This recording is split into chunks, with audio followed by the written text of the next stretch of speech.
Yesus Tuhan. Ya betul.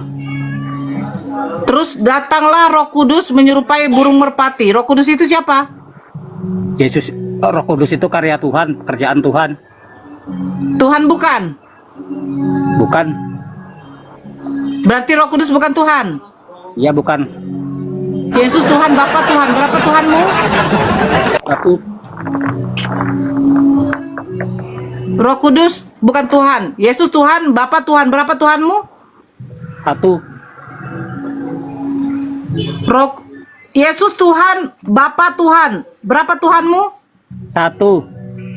Mana matamu? Matamu coba, matamu. Yesus Tuhan, Bapa Tuhan. Berapa ini? Gini, Tuhan umat Islam sanggup nggak? Saya bertanya, Yesus Tuhan, Iya, Bapa ya, saya Tuhan, ada tanya berapa dulu. ini? Saya tanya dulu. Yesus Tuhan, Bapa Tuhan, ada Iya, berapa saya ini? tanya dulu. Ya saya tanya dulu. Kamu belum jawab. Bagaimana kamu mau bertanya sama saya? Pertanyaan saya belum kau jawab. Yesus Tuhan, Bapa Tuhan, berapa ini? Satu. Tuhan kami satu. Tuhan kami satu. Bapak, maaf Pak Rohman, Bapak Rohman berumur berapa? Nggak ada urusannya itu tentang umur itu. Ini tentang diskusi ini. Mana tahu mata Bapak udah terjangkit. Apa mata Bapak ada katarak? Berarti Anda itu yang tidak mengerti konsep ketuhanan Kristen, mau memaksa diri sendiri. Yesus Tuhan, Bapa Tuhan. Berapa Jangan ini? memaksa kehendak diri sendiri. Jangan memaksa kehendak diri sendiri. Oke, tidak apa-apa. Saya lewatkan. Sekarang saya tanya. Saya Gak tanya usah dulu. tanya. Tuhan kamu saya bingung ada berapa. Makanya saya mau bertanya. Yohanes. Ya Hadi, ya Bashir, ya Tabibi, Nabiyullah, khairul khalqi jami'an, lahu a'la manasibi wal marati, salatullahi subhanallah. Bismillahirrahmanirrahim. Assalamualaikum warahmatullahi wabarakatuh. Kaum muslimin yang dirahmati Allah, semoga Allah senantiasa curahkan segala rahmat, segala nikmat yang berkepanjangan dan tiada kamu hujung dari dunia hingga akhirat, insyaallah. Dan Allah pun kumpulkan kita para kaum muslimin di bawah naungan Rasulullah beserta para nabi, beserta para orang-orang yang Allah kasihi, Allah sayangi, Allah cinta, insyaallah, di bawah naungan Rasulullah kelak di mana tiada naungan selain daripada naungannya, insyaallah. Amin amin Allahumma amin. Kaum muslimin, pada kesempatan siang menjelang sore ini saya akan mengunggah sebuah video di mana video ini mengisahkan tentang bagaimana perdebatan Uti Nora ya, Nora Mu'alaf ya. Namun sayangnya ini Uti Nora ini agak terjebak dengan pertanyaannya sendiri memang ya. Jadi maklum ketika seorang Kristen itu gila dalam menjawabnya ya, maka kalau kita tidak pandai-pandai membuat narasi, tidak pandai-pandai bertanya, ya, kita akan terjebak dengan pertanyaan kita sendiri. Biasanya begitu. Maka dari itu ketika kita bertanya, ya, sama orang-orang Kristen yang model seperti ini, kita harus pandai mengolah narasi. Dalam hal bertanya sekalipun kita mesti berhati-hati supaya kita tidak blunder sendiri gitu. Nah, karena ya itulah tadi ya. Ketika seorang Kristen dengan jujur keibadannya ya ditanya apakah Tuhannya mati ini dia katakan iya gitu ya, dia mengakui kalau Tuhannya mati maka kita bingung sendiri. Maka dari itu mesti berhati-hati kita ketika bertanya supaya tidak blunder begitu. Oke, demikian kaum muslimin videonya. Pikir ini rumpargoy. Ya, saya jawab. Kita membuka Bukan room kamu yang diskusi jawab. kayak gini. Saya tanya Saya hostnya. yang jawab. Saya Diam. hostnya di sini. Kok Anda nyuruh saya tanya diam? orang. Saya hostnya di sini. Saya tanya. Turunkan, turunkan. Jangan mencela-mencela. Mencela-mencela gigi kau Tujuan kiper, kamu membuat seperti ini apa? Ya udah saya jawab. mencerdaskan anak bangsa dari penipuan pendeta-pendeta ketika berada di podium mengatakan bahwa anak manusia itu adalah Tuhan. Jelaskan apa penipuannya? Loh, berarti itu Yesus Ramadan, Yesus deh. Tuhan atau manusia? Jelaskan apa penipuannya. Yesus Tuhan atau manusia?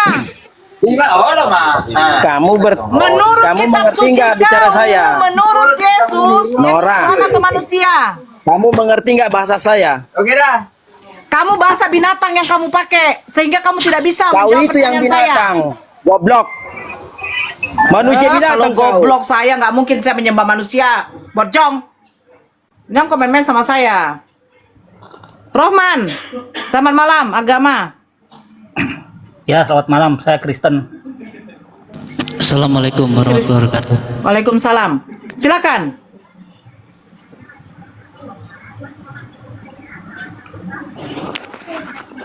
Saya dengar kalau umat muslim itu tentang keselamatan itu amal ibadahnya lebih tinggi. Amal ibadahnya itu lebih tinggi, dia itu Bang, abang laki-laki atau perempuan sih, Bang? Masa suara nggak bisa dikencengin? lagi agak-agak serak ini saya ini. Saya juga seraknya, Bang.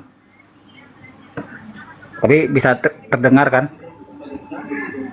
Agak dikencengin sedikit lah. Silakan. Ya, saya dengar kalau di umat muslim tentang keselamatannya itu.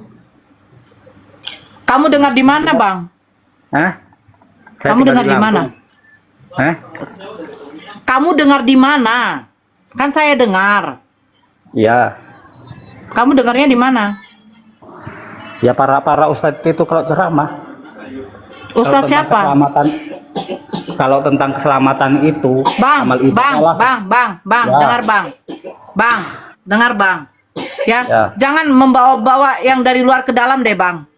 Kalau kamu mau membahas tentang Islam, mau bertanya tentang Islam, bawa pakai data bang. Oke, saya ini diskusi tentang keselamatan aja. Gimana konsep keselamatan di dalam Islam? Coba terangkan. Keselamatan seperti apa? Ya keselamatan itu ya pasti mendapatkan surga lah. Keselamatan apa? Keselamatan jika lo mati itu pasti masuk surga. Nah, terus? Gimana konsep keselamatan itu di dalam Islam? Menyembahnya kepada satu Tuhan, Cukup melakukan perintah Allah. Cukup itu.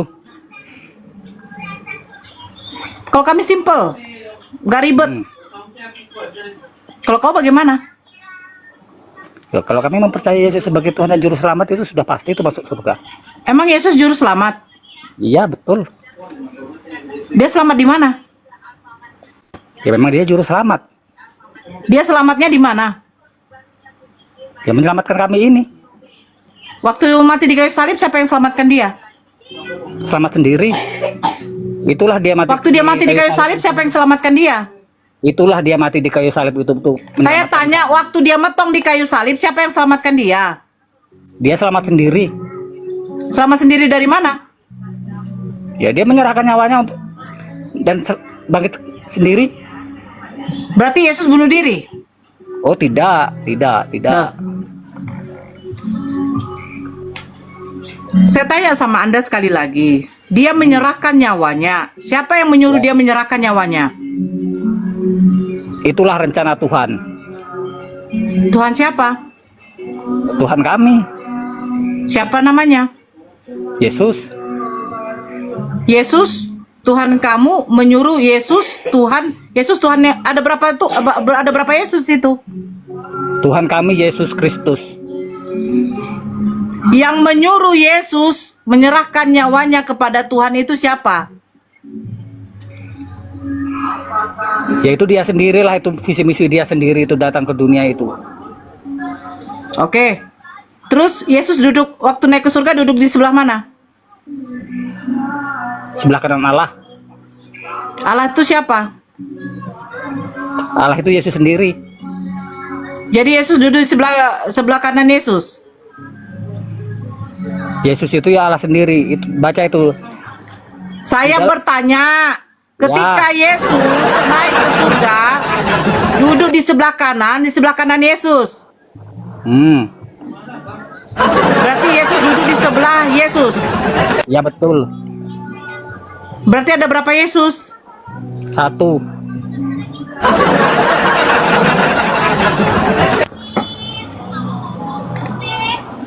Pada waktu Yesus mau dibaptis, betul? Ya betul. Ada suara terdengar dari langit. Inilah anak yang kukasihi. Suara siapa itu? Suara Bapa. Bapak itu siapa? Bapa itu sang pencipta alam semesta. Dia Tuhan bukan? Tuhan. Yesus Tuhan. Ya betul. Terus datanglah Roh Kudus menyerupai burung merpati. Roh Kudus itu siapa? Yesus, Roh Kudus itu karya Tuhan, pekerjaan Tuhan. Tuhan bukan? Bukan. Berarti Roh Kudus bukan Tuhan? Ya bukan. Yesus Tuhan, Bapa Tuhan. Berapa Tuhanmu? 1. Roh Kudus bukan Tuhan. Yesus Tuhan, Bapa Tuhan. Berapa Tuhanmu? 1. Yesus Tuhan, Bapa Tuhan. Berapa Tuhanmu? 1. Mana matamu? Matamu coba, matamu. Yesus Tuhan, Bapa Tuhan. Berapa ini? Gini, Tuhan umat Islam sanggup nggak? Saya bertanya, Yesus Tuhan, Iya, Bapa ya, saya Tuhan. Ada tanya berapa dulu. ini? Saya tanya dulu. Saya tanya Yesus dulu. Tuhan, Bapa Tuhan. Ada Iya, berapa saya ini? tanya dulu. Ya saya tanya Saya dulu. tanya, kamu belum jawab. Bagaimana kamu mau bertanya sama saya? Pertanyaan saya belum kau jawab. Yesus Tuhan, Bapa Tuhan. Berapa ini? 1. Tuhan kami 1. Tuhan kami. Bapak, maaf Pak Rohman. Bapak Rohman berumur berapa?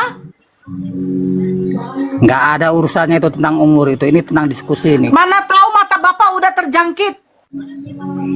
Apa mata Bapak ada katarak?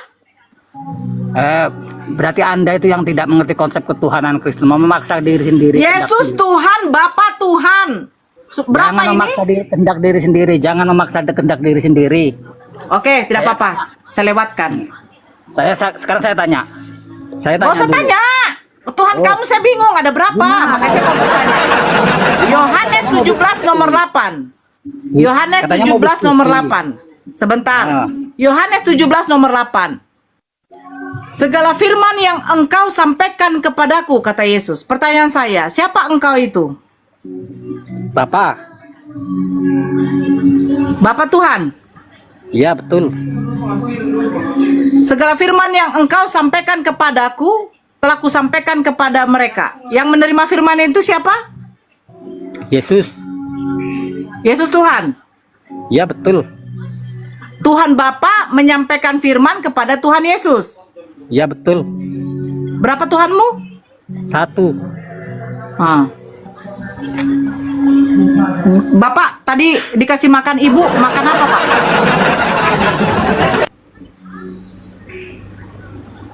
Udah. Bapak dikasih makan apa Pak? Kalau nggak, Anda itu tidak Kalau bisa nggak apa? diskusi. Anda itu tidak bisa diajak diskusi. Saya diskusi sama Bapak. ngeyel lah Saya saja, ingin cuman Bapak ngeyel menggunakan akal juga Pak. Jangan menggunakan keimanan. Kalau Bapak menggunakan keimanan di room ini, silakan. Bapak menyembah pun juga botol karet, silakan. Menyembah pun juga sendal, tidak masalah bagi saya. Tapi saya ingin ketika berdiskusi, satu pakai data, kedua pakai akal Pak. Bapak mengatakan, ketika Yesus mengatakan, segala firman yang engkau sampaikan kepadaku. Engkau merujuk kepada siapa? Bapa. Bapa Tuhan? Yes. Yang menerima firman siapa? Yesus. Yesus Tuhan? Yes. Jadi berapa Tuhanmu? 1. Bagaimana Pak? Karena ada ayatnya, Yesus itu di dalam Bapa dan Bapa di dalam Yesus. Di mana datanya Pak?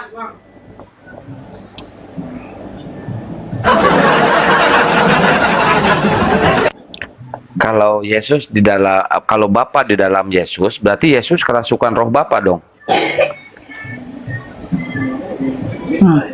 Macet. Rohman, Ya, Yesus kerasukan roh Bapa. mereka tuh bersama-sama di Yohanes 1 ayat 1. Ngapain bersama-sama? Hah? Gotong royong. bersama-sama. Sebentar Akang.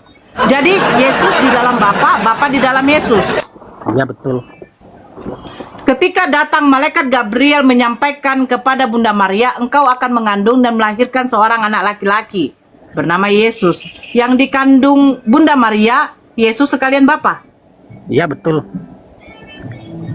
Oh. Ketika Yesus setelah dilahirkan, Yesus menyusui, apakah Bapak ikut menyusui? Iya betul. Oke. Ketika Yesus ditangkap tentara Romawi, dia dimentongkan di kayu salib, berarti Bapak juga mentong di kayu salib. Iya betul. Oke. Berarti memang pasien kita ini udah akut, tolong langsung dikebumikan ya, Akang. Kebumikan langsung. Gali kubur. Kalau kita 2 meter, dia jangan sampai 2 meter. Kalau bisa 2 kilometer, masukkan ke dalam, ya Pak ya, Pak Rohman, ya. Kalau nanti gali kuburan, saya suruh orang nanti gali kubur, masukkan langsung 2 kilometer kalau bisa Pak, di dasar kali Bapak, ya kan. Semoga Bapak nanti bertemu dengan Yesus ketika datang ke dalam kerajaan maut ya Pak ya. Gimana Pak Rohman? Menurut Anda, aman kita? Aman ya Pak ya? Aman Pak? Buat Sausi, waalaikumsalam warahmatullahi wabarakatuh. Aman. Aman. Sapa dulu yang baru masuk. Ini sudah tidak Ya. bisa. Kalau dia katakan Bapak ikut menyusui, Cuman bisanya Bapak mengkritik ikut. tentang kekristenan, cuman bisanya mengkritik tentang kekristenan, ditanya balik nggak mau jawab, ya cuman itu. Siap, Bang Puan. Ya, ini ada Pia Disapa dulu. Pia Manil apa ini? Selamat malam. Muslim apa Kristen? Kayaknya Susah Islam. namanya, ya.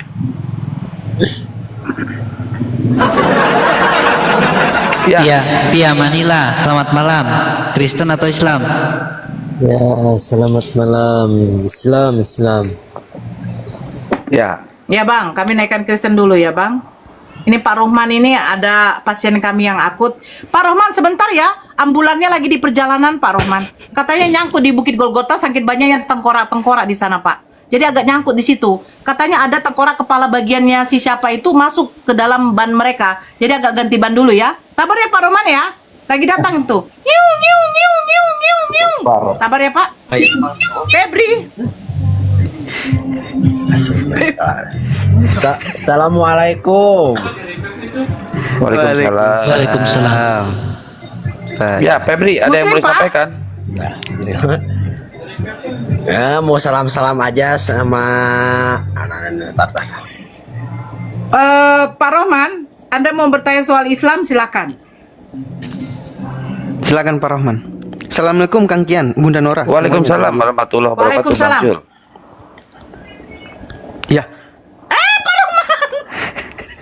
Ya, Pak Rohman kemana atuh si Rohman? Aduh. Kita nanya tadi, Bulan Bapak. tadi rek nanya, kita nanya nggak dong kabur sama begitu. Jadi Yesus itu, kau makna Yesus sebagai apa? Ayo. Tuhan, Tuhan. Loh kok Tuhan? Dari mana itu Yesus Tuhan, Bang? Dari mana itu datanya itu Yesus Tuhan? Kalau pengakuan Yesus dia Mesias, kata perempuan itu akan datang juga kepada kami seorang Mesias yang disebut juga Kristus. Kata Yesus, akulah dia yang berbicara di depan, berbicara denganmu. Jadi Yesus itu mengatakan dirinya dia Mesias. Jangan dituhankan kalau Mesias. Ya, izin. mana Bunda Ini Mila? Bunda Mary. Selamat malam. Mary. Bunda Mary. Ya malam. Oh, Bunda Nora, Bang Andi. Ya, Bunda Mary ini mau Selamat malam. berdiskusi belajar Islam ya. Bang Hadi lanjut moderator. Ya. Jadi Mbak Mary ini udah Muslim, tapi KTP-nya masih Kristen. Kapan mualatnya Mbak Mary? Enggak. Belum Bang Andi. Oh, belum mengucapkan 2 kalimat syahadat, belum? Belum. Oh, belum. Ya udah, tunggu Banyuma dulu ya. Jadi Mbak Mary ini pengen banget bicara dengan Banyuma, ingin belajar Islam begitu. Tapi Miriati dem pasau pasau kan Bugis ya, Tator. Ini Elang Timur ini noise banget itu suara Iya. kipasnya. Kipas dulu itu Elang Timur. Maksudnya Bugis mana, Ki? Ya, Ibu Mary? Tator Bang. Oh, Tanah Toraja, Mas. pantas, nggak apa-apa. Tunggu Bang Juma dulu ya. Sambil menunggu Bang Juma, apa kira-kira yang menghalangi Anda untuk memeluk Islam? Apa ada kendala apa begitu? Bisa berbagi di sini. Mungkin ada dari Mbak Nora seorang mualaf, Pak Jul seorang mualaf. Anda boleh berbagi. Silakan berkeluh kesah di sini. Silakan. Ya, ini yang Oke, naikin Bang di sini Andi, moderator jadi ya, saya naikin naik nurunin di ya. sini hanya untuk mau mengetahui, berdiskusi tentang Muslim. Mungkin untuk pertanyaan-pertanyaan Bang Handi tadi saya tidak usah jawab dulu ya Bang Handi, karena itu sudah menjadi pertanyaan yang sering kita sudah saya sampaikan di beberapa forum sebelumnya. Jadi ini bukan pertama kali kita berjumpa Bang Handi dengan Bang Suma. Kita sudah sering berdiskusi bersama. Ada Bunda juga dengan Mirifa. Kita pernah beberapa kali ada dalam satu room.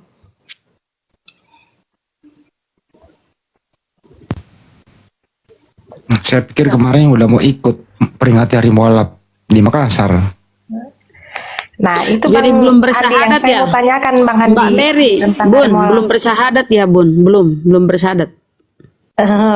belum Bunda. Oh. Oke. Jadi Mbak Mary ini masih penasaran dengan Islam dan pengen belajar tentang Islam ya, bukan begitu Mbak Mary? Ya, betul host. Ya, Mbak Mary udah berkeluarga, maaf ya, agak pribadi dikit, biar enak nanti. Sudah berkeluarga. Suami masih Kristen, Mbak? Kenapa Bang? Suami masih Kristen? Udah nggak ada suaminya sekarang dia. Oh, udah nggak ada suaminya. Kalau misalkan ada suaminya kan nanti berat loh Bang Andi, karena ada keluarganya, ada suaminya yang masih Kristen gitu. Kalau lajang kan bukannya apa-apa ya, gampang gitu kalau lajang, nggak ada halangan. Tapi kalau yang namanya hidayah itu kalau sudah mantap ya nggak mikirkan yang lain. Ya, kayak Dia harus dokter gigi menyelamatkan dirinya dulu. Clarissa. Menyelamatkan dirinya dulu, baru bisa dia menyelamatkan yang lain. Bagaimana mungkin dia mau menyelamatkan yang lain kalau dirinya belum bisa dia selamatkan? Seperti itu kan Bu Mary? Siap Bunda Nora. Ya. Karena ketika orang sudah menerima, udah mantap keimanannya untuk memeluk agama itu, dia tidak memikirkan yang lain. Karena bagi dia hanya mengejar rahmat dari Tuhannya, rahmat dari Allah. Itu yang sebenarnya. Bang Koto juga ini dari Tatar Raja. Bang Koto dari Tatar juga. Mbak Mary, saya mau nanya, menurut Anda, pendapat Anda nih, diskusi lintas agama ya, Bang Juma dengan beberapa Kristen yang lain, menurut Anda itu yang mana yang masuk akal statementnya? Menurut Anda nih, silakan.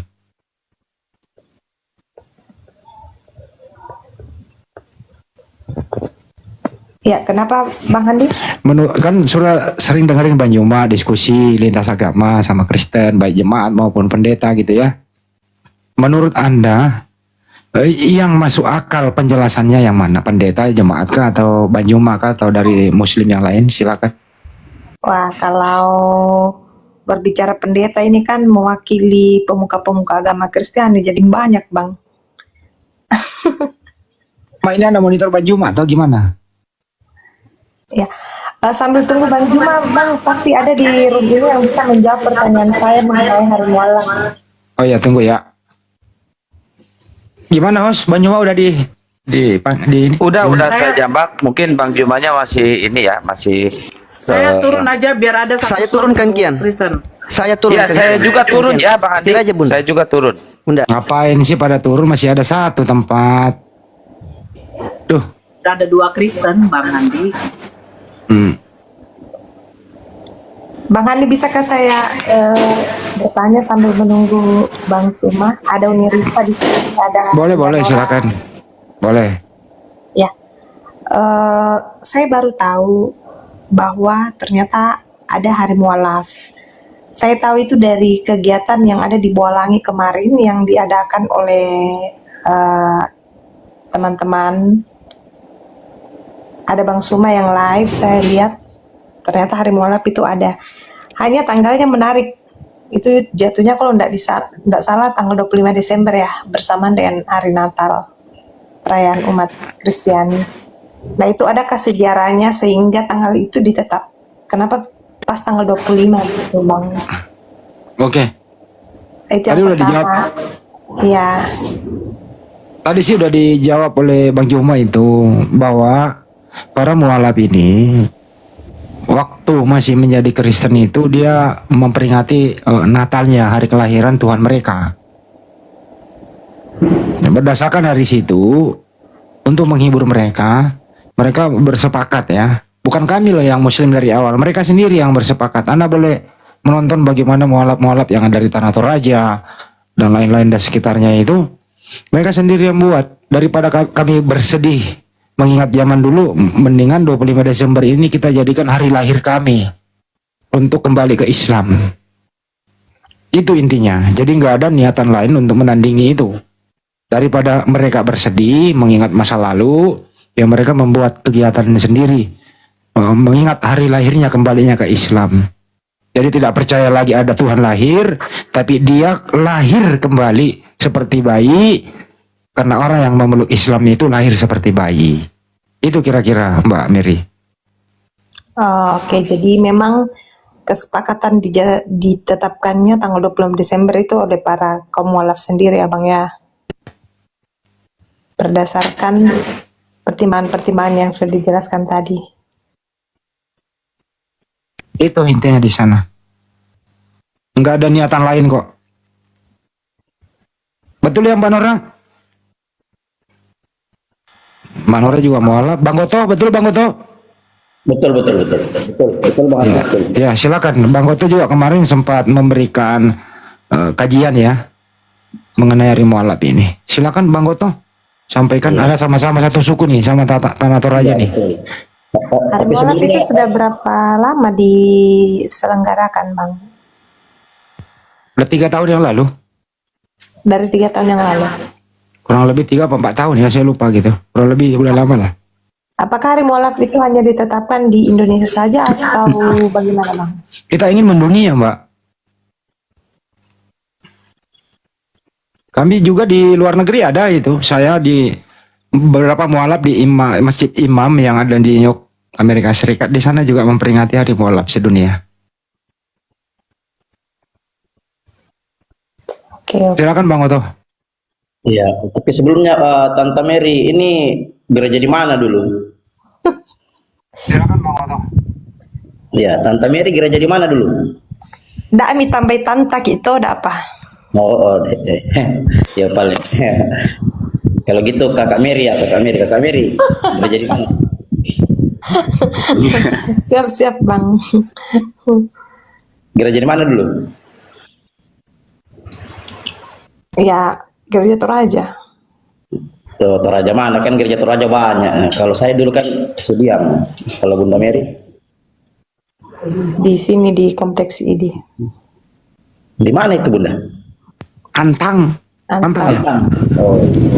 Tapi Bunda Mary sudah pernah belajar enggak membedakan antara Tuhan, manusia dan binatang? Sudah pernah belajar membedakan itu Bunda Mary? Ya, sudah pernah Bang. Hasilnya gimana setelah Bunda Mary belajar mana Tuhan, mana manusia, mana binatang? Itu kesimpulannya apa Bunda Mary? Kesimpulannya satu saja Bang. Tuhan tidak diperanakkan dan memperanakkan. Alhamdulillah, berarti sudah yakin ya bahwa Tuhan dan manusia beda, apalagi manusia ke binatang, kan begitu? Ya. Ya, kalau Bunda Mary belajar baik-baik ya, Bible itu merendahkan serendah-rendah mungkin yang namanya Isa, tuh, kan begitu. Nah, jadi memang mulanya diangkat seolah-olah dia setara dengan Tuhan, tapi realitasnya dia justru disetarakan dengan binatang atau domba. Ya, saya mungkin tidak bisa jelaskan panjang ini, tapi Bunda Mary menjadi PR Bunda Mary ya. Kenapa sampai Yesus sendiri yang sudah duduk baik-baik sebagai manusia diturunkan lagi derajatnya hingga sama dengan binatang, kan begitu. Jadi filosofinya seperti itu Bunda Mary. Ketika Tuhan sudah baik-baik duduk ya, sudah baik-baik duduk di kursinya, Bunda Mary diturunkan lagi menjadi manusia. Nah, begitu sudah duduk baik-baik jadi manusia, diturunkan lagi jadi domba. Tuh Bunda Mary, bayangkan itu.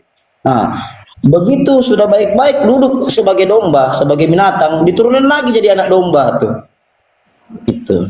Untung saja Bunda Mary itu dia tidak kasih turun lagi ke cucu domba. Kalau dia kasih turun lagi cucu domba, ketemu saya kasih bahasa Roh Kudus. Bunda Mary tahu bahasa Roh Kudus? Tahu Bunda Mary? Iya Bunda Mary. Bahasa Roh Kudus itu tuh karunia itu dalam Bible hanya orang-orang tertentu, Bang. Iya, bayangkan Bunda Mary, dari Tuhan turun jadi manusia, dari manusia turun ke domba, binatang, dari domba diturunkan pula jadi anaknya tuh. Itu bayangkan itu. Setelah jadi anak domba, itu kalau dikasih turun lagi cucu domba, saya bukan kasih lagi bahasa roh, tapi saya lempar bahasa roh. Sudah pernah dengar bahasa roh? Ya, sudah pernah dengar. Udah pernah dengar yang bunyinya begini? Sandalama. Bukan bahasa roh itu, Bang. Bang Goto. Bahasa Halo. bahasa gangguan jiwa. Iya, memang begitu. Itu singkir laba-laba lasa. Bang Goto, boleh bertanya Bang? Nah, sabar.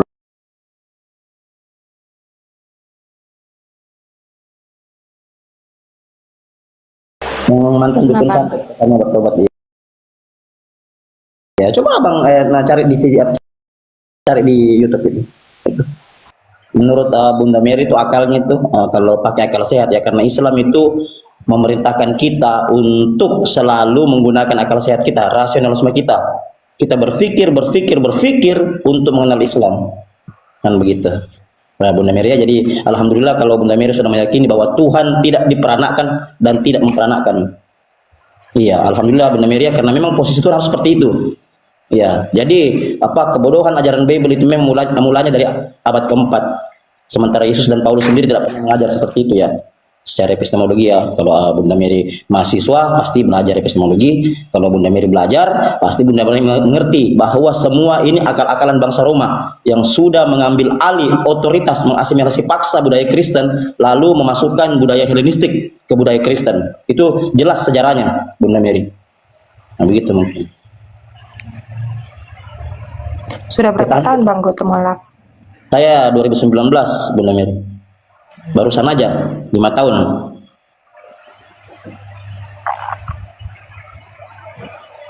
Nanti jalan-jalan ke Sudiang Bunda Mary. Oke Bang Goto, DM aja nomor. Oke, saya follow ya, izin follow ya Bunda Mary ya. Siap. Ya, buat teman-teman di tab-tab layar ya. Ya, ini satu slot kosongkan buat Guru Dajuma ya. Ayo Ada yang mau bertanya di Bang Handi? Kalau kurang pun nggak dulu, apa-apa, Bang saya Goto, apa. boleh nggak? Ya, silakan. Masih Roland. Iya, Bang, mohon maaf silakan. nih, sebelumnya saya mau nanya dulu. Ini kan temanya tentang Yesus Duta Tuhan. Yang saya mau tanyakan gini, Pak. Tentang batu aswat ya, aswat. Itu batu hitam yang di Ka'bah itu ya. Ya, silakan. Iya, itu kan apabila kita mencium batu itu, dosa kita bisa dihapuskan ya. Ya, silakan. Betul. Iya, yang saya mau tanya, ada nggak di dalam Al-Quran satu ayat yang menyatakan bahwa memang batu itu berasal dari surga, terus batu itu bisa menghapus dosa gitu? Boleh ditunjukkan ayat berapa kepada saya? Saya mau bertanya, masih bingung ini tentang batu ini. Nah, jadi begini Pak Parsi, Al-Quran itu bukan buku sejarah, bukan buku cerita, kayak Bible ya. Nah, jadi dia tidak bisa menjelaskan secara eksplisit dan bagaimana tentang Hajar Aswad. Tapi yang perlu Bang Parsi ketahui, kalau Bang Parsi buka di Kejadian 28 ya, Kejadian 28 ayat 2. Jangan Handi noise ya Bang Handi. Siapa yang maaf, jangan ke sana dulu. Maksudnya saya mau tanya dulu. Sandarannya ke sana dulu Bang. Sabar ya, karena Rasulullah itu meneruskan ajaran nabi-nabi sebelumnya. Ya, kalau Abang buka di Kejadian 28 ayat 22, Abang akan mengerti kenapa umat muslim itu Bang ya menghormati Hajar Aswad. Nah, silakan dibuka dulu Bang. Kalau perlu Abang buka, Abang baca keras-keras tuh. Kan begitu. Iya, silakan gitu ya. Jadi kalau abang mau framing tentang Hajar Aswad, menghapus dosa segala macam, sebaiknya abang buka dulu itu, karena Rasulullah itu meneruskan risalah para nabi sebelumnya, kan begitu. Iya, gini. Jadi kalau mau framing begitu mungkin kurang tepat mungkin Bang Parsi ya, kurang tepat Cek. secara akademik. Begitu mungkin. Buka dulu Bang ya. Nanti baru lagi diskusinya dengan saya. Silakan. Saya lagi di jalan soalnya nih, kita buka nih. Iya, betul. Karena sandarannya dari situ. Cuman pengen tahu aja gitu kan, karena kebanyakan framingnya semuanya. Makanya Bang, sekali lagi kalau abang mau naik, mau bertanya, disiapkan dulu datanya. Apa Di mana hubungannya Hajar gitu loh Aswad Mbak? itu? Sama ini saya cuma Iya, sebentar. menanyakan, nggak ada Iya, hubungannya sebentar dengan dulu. kitab Kristen. Sebentar dulu Bang, saya kan belum selesai Bang. Iya. Ya, selesaikan dulu orang bicara, baru abang bisa ngomong. Oke, lanjut Itu ya. adab. Ya, abang kan kalau mau bertanya Bang, itu abang tuh harus cari dulu Bang datanya. Kalau abang pun juga dengar dari luar, simak dulu baik-baik. Itu tercatat di mana? Di Al-Quran kah? Di hadis kah? Gitu Bang. Nah, baru abang tunjukkan di dalam hadis ini kenapa Hajar Aswad itu bisa menghapus dosa. Sebenarnya begini aja deh Bang. Islam itu bukan model keimanan Bang. Islam itu harus memakai akal dulu Bang. Baru mengimani Bang. Maksudnya apa? Contoh Bang ya. Saya kasih satu contoh aja deh Bang. Kalau Allah berfirman, Hajar Aswad itu bisa menghapus dosa, saya yakin Bang, orang termiskin di dunia pun akan berlomba-lomba untuk menciumnya itu Bang. Saya yakin Bang. Tetapi konsepnya tidak begitu. Karena Allah Tuhan kami itu memiliki sifat. Salah satunya apa? Maha pengampun Bang. Apa sih pertanyaannya dia Makanya- tadi itu? Apa pertanyaannya dia? Hajar Aswad itu apakah benar mengampuni dosa? Oke. Tadi dia kalau nggak salah ada nggak di Al-Quran sumber umat Iya, Islam dia itu Al-Quran dan hadis. Dalam sebuah riwayat Rasulullah SAW bersabda, pertama ya, sungguh aku tahu kamu hanya batu, tidak bisa memberi manfaat atau bahaya apapun. Andai saja aku tidak pernah melihat Rasulullah SAW menciummu, aku pun enggak menciummu. Dalam sebuah hadis dijelaskan bahwa barang siapa bersalaman dengan Hajar Aswad, seolah-olah ia sedang bersalaman dengan Allah yang Maha Pengasih. Hadis lain menjelaskan bahwa Rasulullah bersabda, Hajar Aswad turun dari surga. Awalnya berwarna putih, kemudian menghitam karena dosa-dosa manusia. Jadi itu menurut Nabi Muhammad SAW adalah bersumber dari surga. Kami percaya itu karena Nabi Muhammad SAW tidak pernah berbohong. Itu ya. Nah, silakan Mbak Yuma dilanjutkan. Jadi maaf Pak, saya boleh. Jadi Al-Quran tanpa hadis berarti belum sempurna gitu ya Pak ya? Itu pendapat kamu kan? Iya, maksudnya pendapat saya. Jadi kalau mungkin saya ingin cari sumbernya itu. Tapi jangan berpendapat dong kalau bertanya. Bertanya aja, jangan berpendapat, nggak enak didengar. Boleh. Silakan Mbak Yuma dilanjut. Assalamualaikum warahmatullahi Assalamualaikum warahmatullahi wabarakatuh. Waalaikumsalam. Warahmatullahi wabarakatuh.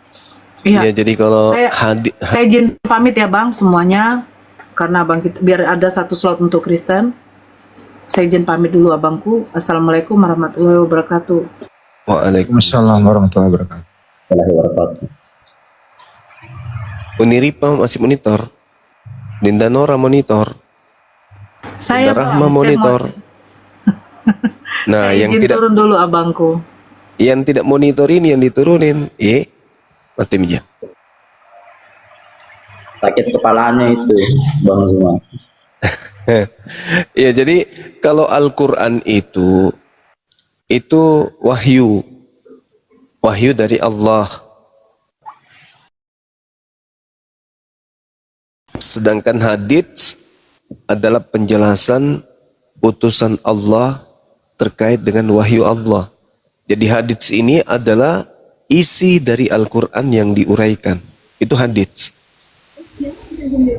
Nah, sedangkan kalau Al-Quran ini tidak dijelaskan oleh Nabi, maka kita nggak paham seperti apa kaidah seutuhnya dari isi Quran. Kenapa? Karena kita bukan Nabi. yang ditugaskan untuk menjelaskan isi kandungan Al-Quran yang sempurna itu adalah Nabi, di mana Nabi Muhammad SAW adalah pembawa risalah Quran. Maka beliau yang kemudian mendapatkan legitimasi untuk menjelaskan itu. Sama seperti di dalam Yohanes 1:18. Tidak ada orang yang bisa melihat Tuhan. Tidak ada orang yang pernah mendengarkan Tuhan. Tidak ada orang yang pernah kemudian menjelaskan, menguraikan bagaimana Tuhan itu secara mendetail. Tetapi Yesus sebagai utusannya yang menjelaskan Tuhan itu seperti apa. Yesus yang punya tugas itu. Untuk menjelaskan itu kepada Bani Israel, murid-muridnya. Nah itu sama seperti itu. Jadi setiap utusan itu diutus kemudian untuk menjelaskan isi dari wahyu Tuhan yang datang kepada mereka, sang Nabi ini. Kalau Nabi menerima wahyu dan dia diperintahkan untuk menyampaikan wahyu tersebut kepada umatnya, maka dia disebut Rasul. Karena dia menjelaskan. Nah itu, jadi kalau ada pernyataan, tidak sempurna dong Al-Quran kalau tidak ada hadits. Enggak, sempurna. Sama seperti sebuah bangunan, bangunan itu sudah sempurna. Hadits itu adalah yang menguraikan, ini dindingnya, bahannya ini saja, semennya sekian, pasirnya sekian, campurannya seperti ini, kekuatannya kayak begini, kalau ini lantai, ini keramik, ini pondasi, ini plafon, ini atap, itu hadits. Jadi kesempurnaan Al-Quran itu justru dibuktikan dengan adanya hadits ini. Gitu Bung. Nah, sedangkan kalau kita berbicara mengenai Bible, situ ngumpul semuanya. Firman Tuhannya, sabda nabinya, pengantar penulis, kumpul. Maka tidak layak disebut kitab suci. Karena tidak murni wahyu Tuhan di situ, tapi ada juga karangan-karangan sama seperti coba kita lihat, coba saudara-saudara lihat kemudian di dalam kitabnya saudara kita Kristen ini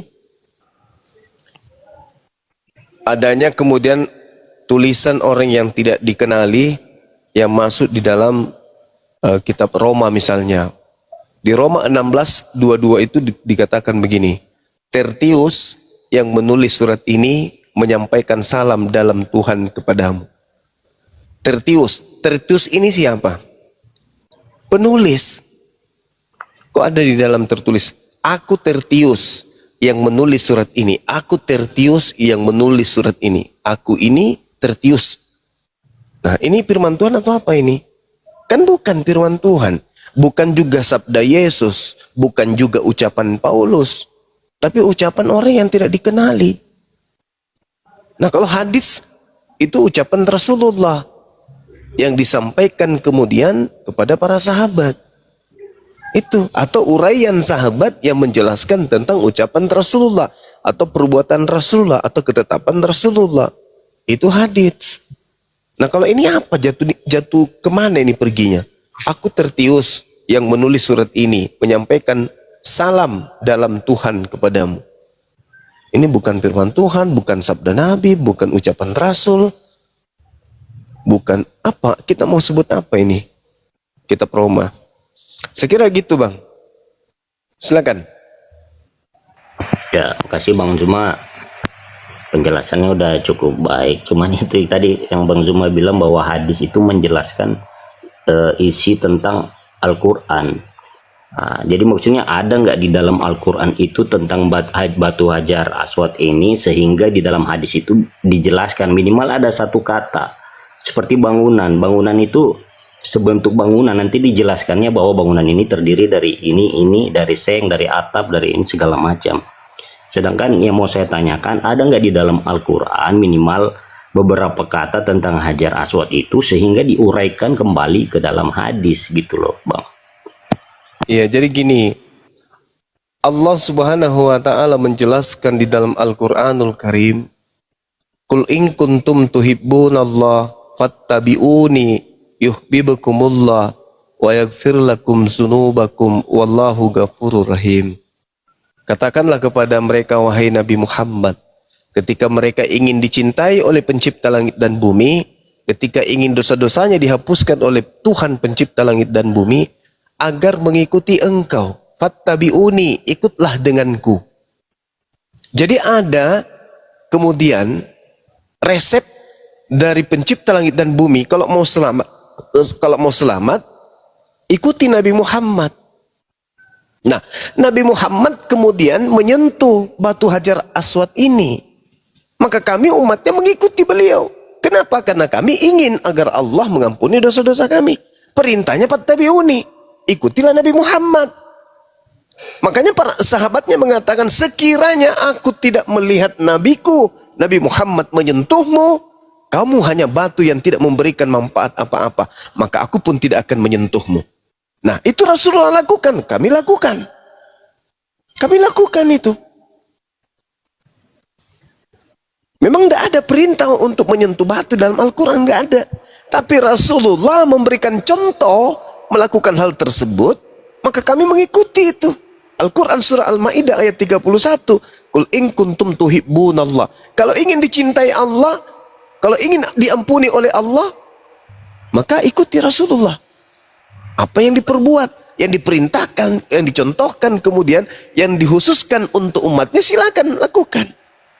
Nah, muncul pertanyaan, menyentuh Hajar Aswad kok bisa menghapuskan dosa? Bukan kemudian batunya, tapi upaya menyentuh batu itu menyebabkan dosa dihapuskan. Sama seperti ketika kita menjadi buruh, mengangkat batu, itu bisa mendapatkan duit.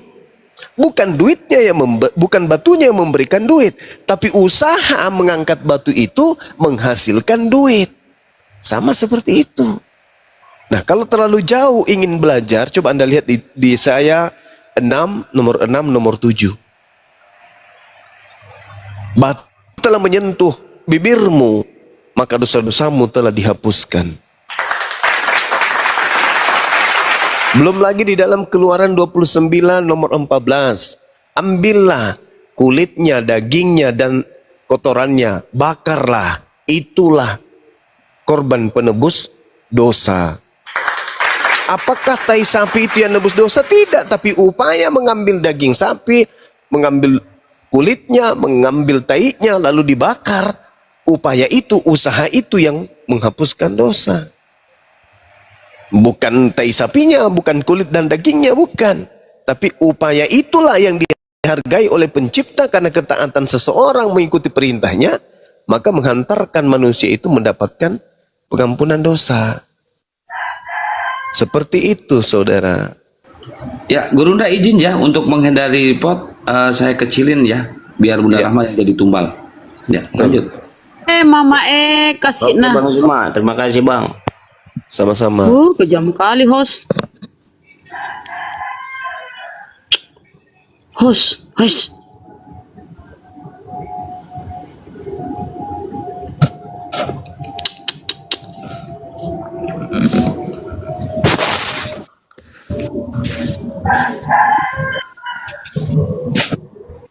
Kemana itu Bapak tadi? Ya, Bunda Mary, silakan kalau mau bertanya. Oke, terima kasih Bang. Iya, selamat malam Bang Suma. Iya, malam. Ya, saya mau bertanya tentang penyaliban Bang Suma. Iya, silakan. Ya, ada 3 pandangan proses penyaliban Isa Al-Masih.